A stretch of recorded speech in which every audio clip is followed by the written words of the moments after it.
Vieš, Adelka, premýšľam, že čo mi dáva to, že sme tu v Senici a že pomáhame pri oprave sály, lebo sa mi to veľmi páči, aj to spoločenstvo bratov a sestier.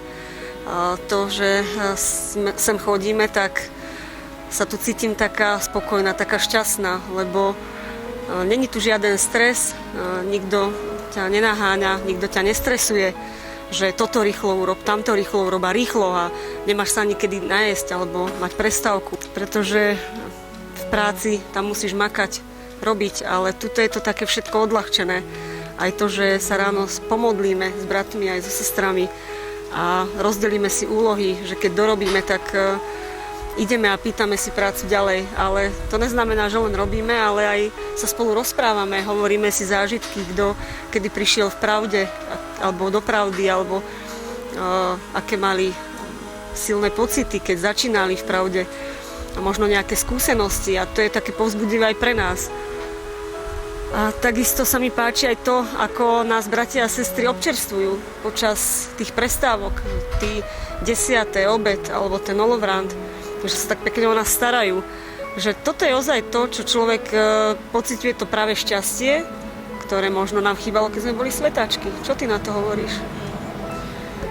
To určite áno. Jehova sa o nás naozaj krásne stará. Aj to, že sme takto s bratmi a so sestrami, to je naozaj úžasná výsada. Ja som si to nevedela ani len predstaviť, lebo neviem sa moc prihovárať novým ľuďom, ale naozaj je to niečo úžasné, že tu, keď sme všetci pohromade, tak každý je iniciatívny a pýtame sa tých druhých, oni nám pomáhajú, naozaj je to niečo úžasné nejako vo svete. Neviem si ani len predstaviť, keď zajtra prídem do práce, ako to bude vyzerať. Ale tak aspoň im ukážem vzor, ako by to malo vyzerať. No ale naozaj veľmi sa z toho teším, aj to, že teda mohli sme viacerí z našeho zboru takto prísť vypomáhať. Je to naozaj niečo od Jehovu úžasné, že nám takúto ponuku dal. Áno, máš pravdu, toto sa im nepáči.